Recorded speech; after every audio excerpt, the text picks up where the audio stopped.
വേഗം വാ വന്ന് കേറിയാട്ടെ. വാ കേറ് മക്കളെ പെട്ടെന്ന്. ആ ലേറ്റാക്കല്ലേ, പെട്ടെന്ന് കേറ് മോളെ. ആ കേറ് മോളെ.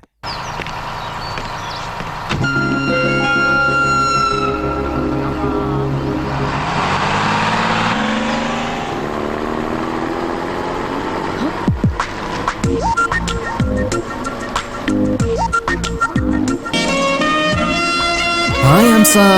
Hi, uncle. How are you? I'm fine, uncle. Dibu, അവൻ നിന്നോടാ പറയുന്നേ. Thanks.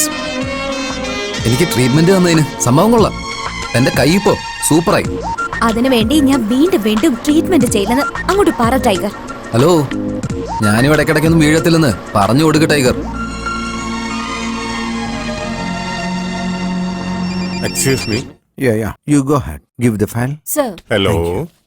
Hi dad. Hello Sony. Dad, meeting ഒക്കെ എങ്ങനെ ഉണ്ടായിരുന്നു? ഫാന്റാസ്റ്റിക്.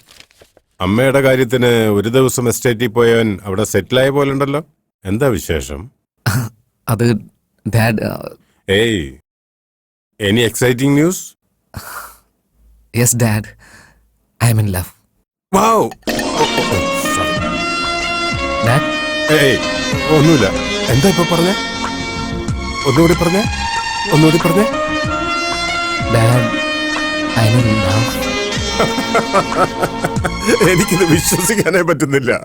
എന്തായാലും നിന്റെ കാര്യത്തിൽ ഇത് ഒരുപാട് താമസിച്ചു പോയി. എന്തായാലും ഇപ്പോഴെങ്കിലും നിനക്ക് സ്നേഹിക്കണമെന്ന് തോന്നിയല്ലോ. Go ahead, man. Thank you dad, thank you. I am in love.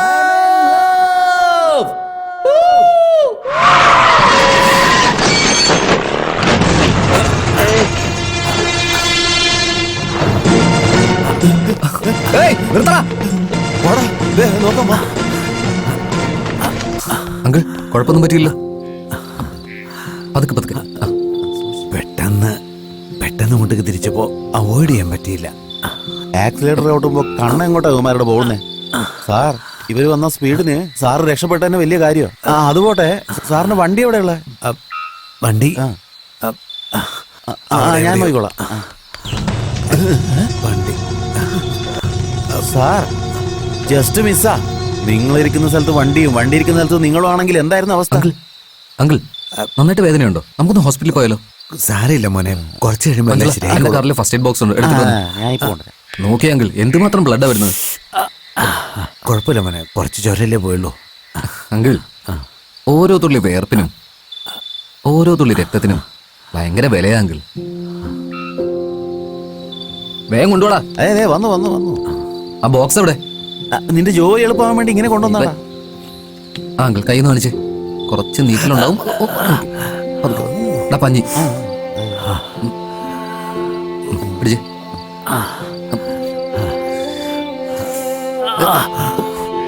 Bandage എടുക്കടാ. അങ്കിൾ, വേർപ്പില് നമ്മുടെ കഷ്ടപ്പാടുണ്ടാവും. ആ രക്തത്തില് നമ്മളുടെ സ്നേഹം ഉണ്ടാവും.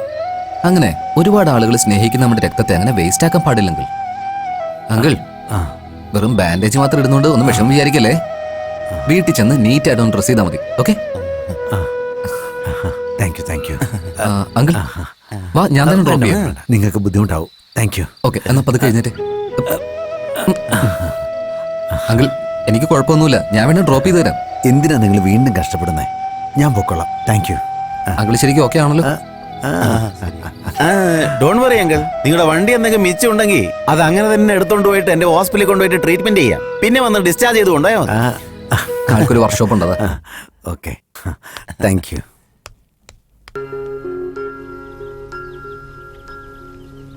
അച്ഛാ,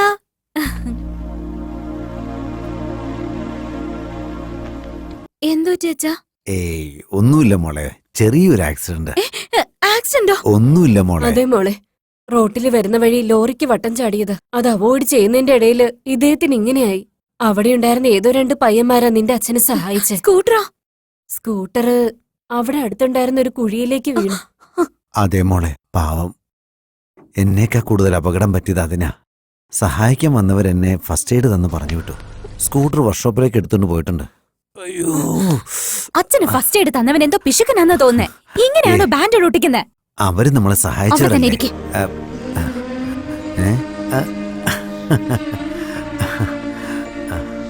ഏ, ഏ, ഏ, ഏ.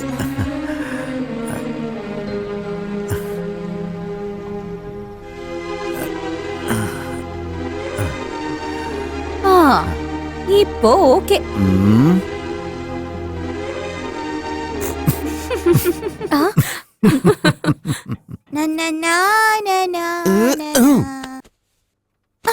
പുതിയ ഷർട്ടാ അതിൽ അഴുക്കാവും. ഏയ് ഞാൻ നിനക്ക് ശമ്പളം തരാതെ തന്നെ നീ ഈ ജാതി ഡ്രസ് ഇട്ടുകൊണ്ടാ വന്നോണ്ടിരിക്കുന്നത്. കൊടുത്തിരുന്നെങ്കിലേ ആ ഇതിലും വലിയ ഗ്യാരേജിന് ഓണറായിട്ടിരുന്നാനെ.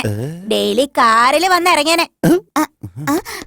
പുലി, നീ നിന്റെ മേലെ വെച്ചിരിക്കുന്ന വിശ്വാസം എനിക്ക് വളരെ ഇഷ്ടപ്പെട്ടു. ഒരുപക്ഷെ നീ വലിയ മുതലാളിയായ എനിക്ക് എന്ത് ജോലിയാടാ തരിക? നോക്കാനോ? നിങ്ങൾ ഇവിടുത്തെ ഓണർ അല്ലേ? എപ്പോഴും കൂടെ തന്നെ വെച്ചേനെ എന്നെ ക്ലീനറായിട്ട്. എടാ പീപ്പുകുറ്റി അടിച്ചു നിന്നെ. ദേ ഇങ്ങോട്ട് നോക്ക്. ദേ ഈ കാണുന്ന വണ്ടിയുടെ ഓണർ വരും. അവൻ വന്നാല് ഈ ബില്ല് അവന്റെ കൊടു.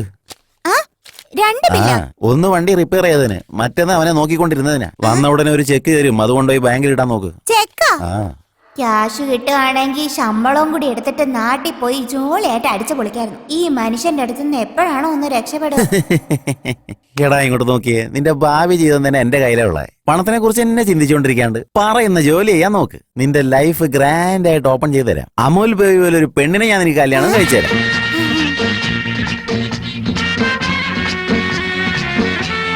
ഹേയ്. ബോസ്, ആ? നിങ്ങൾ എന്നെ കല്യാണം കഴിപ്പിച്ചു ആ. വിടുവോ? എടാ പൊട്ട, തന്റെ പ്രായം കൂടി, അതുകൊണ്ട് താൻ പോയി ആദ്യം കല്യാണം കഴിക്ക്. ഏജിനും കല്യാണത്തിനും ഒരു സംബന്ധവും ഇല്ല മോനെ. എടാ കുട്ടി കുരങ്ങ, ഒരു അമൂൽ ബേബിയെ കല്യാണം കഴിപ്പിച്ചു തരാന്ന് പറഞ്ഞപ്പോ ദേ അടുത്തത് എൻട്രി ആവുന്നുണ്ടല്ലോ. ആ ബോസ്, ലൂസ് പയ്യൻ വരുന്നുണ്ട്. ഈ ബില്ല് അവന്റെ മുഖത്ത് വലിച്ചെറി. ആ ബോസ് വരുന്ന കണ്ടില്ലേടാ, പോയിട്ട് ബില്ല് കൊടുക്ക്. ആ ബോസ്, ബോസ് എന്താണ് പുലി? Sir bill. ആ മെക്കാനിക്ക് മഞ്ജുള, വണ്ടി എന്തായി റെഡി ആയോ? ക്വാർട്ടറിനും ഹാഫിനൊന്നും ബില്ലിടാൻ പറ്റില്ലല്ലോ. ഫുൾ ആയതിനു ശേഷം ഞാൻ ബില്ലിട്ടത്. 4-5 ദിവസം സേഫ് ആയിട്ടിരിക്കാൻ വേണ്ടി ഞാൻ ഇതിനുള്ളിൽ കിടന്നാ ഉറങ്ങിയത്. അത് മനസ്സിലായി.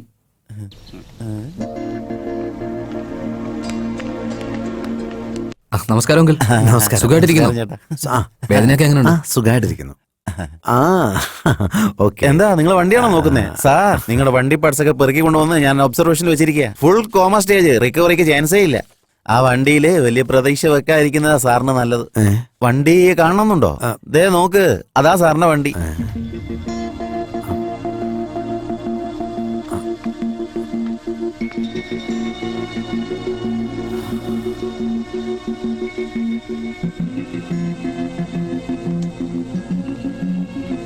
മഞ്ജുൾ, വണ്ടി എങ്ങനെയെങ്കിലും ശരിയാക്കാൻ പറ്റുമോ?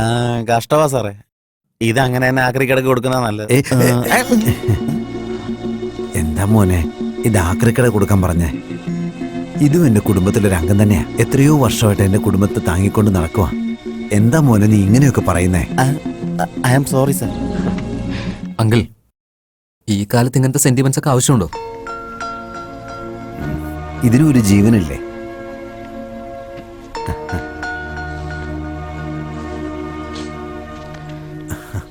ദയവ് ചെയ്ത് എങ്ങനെയെങ്കിലും ഈ വണ്ടി ഒന്ന് ശരിയാക്കി തരണം പ്ലീസ്.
ഹലോ, എനിക്കിതൊന്നും ഒട്ടും ഇഷ്ടമല്ല.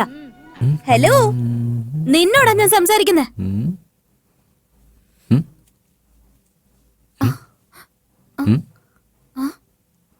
എന്നോടാണോ? എന്തിനാ എന്റെ പുറകെ ഇങ്ങനെ നടക്കുന്നേ? അത് കൊള്ളാലോ. മുമ്പേ നടന്നു പോകുന്ന ഒരുത്തനെ വിളിച്ചിട്ട് പുറകെ നടക്കരുതെന്ന് പറയാണല്ലേ.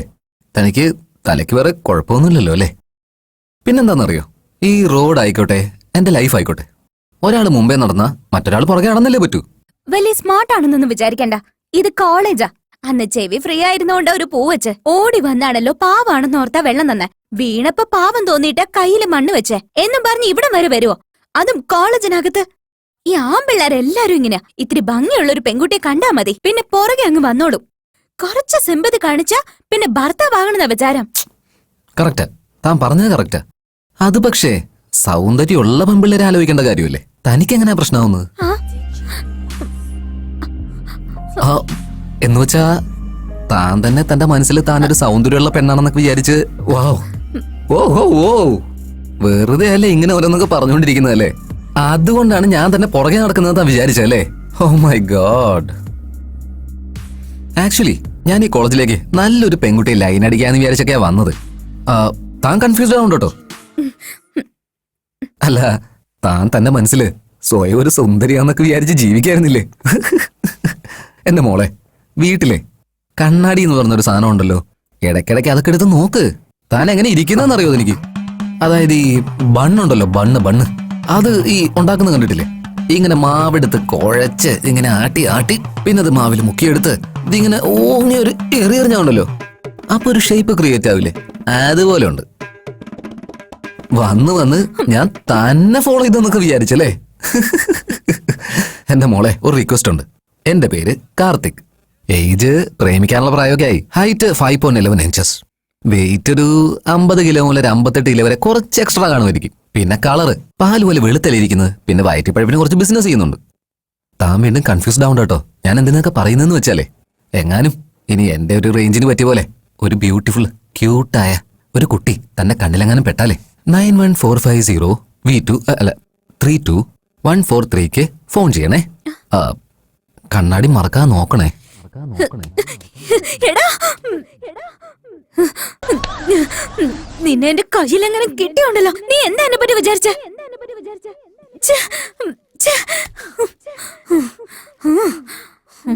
എന്താടാ, എന്നെ കാണാൻ എന്താ കൊള്ളില്ലേ? എന്റെ വീട്ടിൽ കണ്ണാടിയില്ലേ? ഞാനിവിടെ ഇത്രയും കിടന്ന് പറയുന്നു, കല്ല് പോലെ ഇരിക്കുകയാണല്ലോ. എന്താ കാര്യം ചോദിച്ചൂടെ? കഴുത പോലെ ഇങ്ങനെ ഒച്ച എടുക്കുന്നേ എന്നും പറഞ്ഞ് അതിനോട് പോയിട്ട് എന്താ കാര്യം അന്വേഷിക്കാൻ പറ്റോ? ഏയ്, പിന്നെ എന്താ നടന്നെന്ന മര്യാദക്ക് പറ. ഏയ് എടാ, നീ ശരിക്കും ഒന്ന് നോക്കിയേ.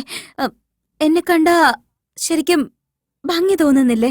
നമ്മുടെ നാട്ടിലെ ഐശ്വര്യ റായ് ചേച്ചി തന്നെയാ. ഇത് കുറച്ച് കൂടുതലാ. ഇല്ല, എന്നെ കാണുമ്പോ അവന് ബണ്ണും മണലും കൂടെ ചേർത്ത് ചാണകവും മിക്സ് ചെയ്ത് അതില് താമരഭരണി വെള്ളവും ചേർത്ത് പിന്നെ ചന്ദനവും കൂടെ ചേർത്ത് ഇതെല്ലാം മിക്സ് ചെയ്ത് ഒരു മലയിലേക്ക് എറിഞ്ഞാ എന്ത് രൂപമാണോ കാണുന്നത് അതുപോലെ ഞാൻ ഇരിക്കുന്നെന്ന്. ചേച്ചിനെ കാണാൻ അങ്ങനെയെന്ന് പറഞ്ഞോ? അവന് കാണിച്ചു കൊടുക്കണം. അവനുള്ളത് ഞാൻ വെച്ചിട്ടുണ്ട്. ചേച്ചി, ഇതുവരെയുള്ള എക്സാമിനൊക്കെ ചേച്ചി ഫെയിലാ. അതെന്താടി? അതെന്താന്നറിയോ ചേച്ചി? ചേച്ചിക്ക് ജനറൽ നോളജേ ഇല്ല. ബണ്ണും റൊട്ടിയും ചെമ്മണ്ണും ഊട്ടിയിലുള്ള ആളുകളെയും താമരഭരണിയെയും ഇതെല്ലാം ചീത്തയായി പോകുമല്ലേ ഉള്ളൂ. മല, മണ്ണ്, വെള്ളം ഇതൊക്കെ എങ്ങനെ ചീത്തയാവാനാ? ചേച്ചി ഒരു പെണ്ണല്ലേ? പെൺകുട്ടികൾ എപ്പോഴും സുന്ദരികളായിരിക്കും. ചേച്ചിയുടെ സൗന്ദര്യത്തെ പറ്റിയല്ലേ അവൻ ഇങ്ങനെയൊക്കെ വർണ്ണിച്ചു പറഞ്ഞേ. അത് ചേച്ചി മനസ്സിലാക്കാതെ അയാളെ കുറ്റപ്പെടുത്തുന്ന എന്തിനാ? ചേച്ചിക്ക് അറിവില്ലാത്ത കാരണം ഞങ്ങൾ കറക്റ്റായിട്ട് പറഞ്ഞു തന്നില്ലേ. ഇതെങ്ങനെ അവൻ കേട്ടാലുണ്ടല്ലോ വലിയ പ്രശ്നം ഉണ്ടാക്കും.